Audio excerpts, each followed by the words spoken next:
o problema é que hoje a zaga do Vasco, do Flamengo teve, né? Porque o Hever foi vetado um pouquinho antes da partida com uma gastroenterite.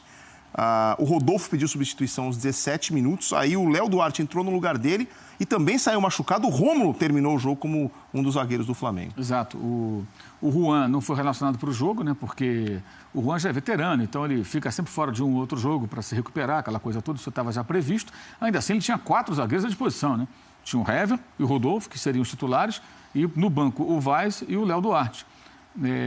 Aí, como você disse, ele foi perdendo um depois do outro, né? Fez 3 alterações, 2 de zagueiros por força maior, inclusive, né? Foi obrigado a mudar. E até a mudança no ataque foi obrigado porque o Guerreiro levou aquela pancada, ficou aquele galo na cabeça, entrou o Leandro Damião. Então, as 3 alterações do Zé Ricardo foram por contusões, né? 3 contusões. E jogou o final, de fato, dessa maneira, aí, com a defesa improvisada. E até que o Léo Duarte não comprometeu, acho até que a lesão dele me parece que foi naquela jogada com o Luiz Fabiano, em que surgiu depois o gol, mas a jogada estava parada. O Léo Duarte poderia ter jogado contra o Palestino na quarta-feira, né? Não jogou. O rapaz estava muito tempo fora do time. E entrou ali meio que numa fogueira, mas até acho que não comprometeu. Fez corretamente o seu papel, mas, de fato, isso tornou o final do jogo, não diria tão dramático, porque o Vasco não teve qualidade para ameaçar de verdade o Flamengo, né? Porque o Flamengo tinha uma zaga improvisada, né? Com o Rômulo e o Rafael Vaz, curiosamente, 2 jogadores do Vasco, né? Mas um é volante, né? E o Rômulo também sem ritmo de jogo, nem como meio-campo, tampouco como zagueiro, muito menos como zagueiro. E isso poderia ter sido mais complicado para o Flamengo se o Vasco tivesse hoje em campo uma equipe capaz de ameaçar de fato, o que não aconteceu. O Douglas faz muita falta, o Jean faz falta, os erros cometidos pelos jogadores do Vasco no primeiro e segundo tempo, que permitiram ataques do Flamengo, erros de passe, erros primários foram numerosos até.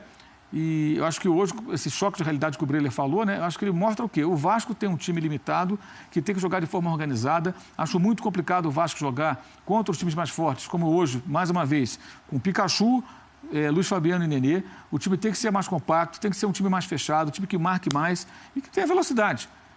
O Nenê, acho que os jogos como o de hoje é muito mais útil, como foi contra o Fluminense. Ficou no banco, veio do banco e acabou sendo decisivo para fazer a virada.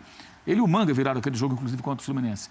Mas eu tenho a impressão de que o Milton Mendes, que chegou a fazer essas mudanças, ele hoje talvez não tenha a mesma força para fazer com que alguns jogadores fiquem fora do time. Tenho essa sensação. Hoje era um jogo para o Vasco jogar mais fechado, ter um contra-ataque, ter uma saída rápida e conseguir ameaçar o Flamengo. Ameaçou muito pouco, praticamente nada. E o Flamengo fez uma atuação razoável, também aquém do que pode ser. O time ainda precisa evoluir muito. O que eu dou de desconto num jogo como esse, que eu acho que é um jogo que tem características muito peculiares. É muito difícil numa atmosfera dessa, contra um rival, no campo do adversário. Um jogo desse é um jogo mais brigado que jogado. Acaba sendo assim. Mas o time pode oferecer mais e é importante ressaltar que o Everton Ribeiro deu assistência, como deu assistência também para o Diego num dos gols contra o São Paulo, o outro foi do Guerreiro de falta, e deu até uma assistência sem querer, mas deu para o Berrio na vitória sobre o Bahia por 1-0. Então, em 3 jogos do Brasileiro, ele participou de gols de vitória em todos eles. Também participou, claro, do jogo com o Palestino, mas aí é café com leite. Palestino é uma brincadeira, né?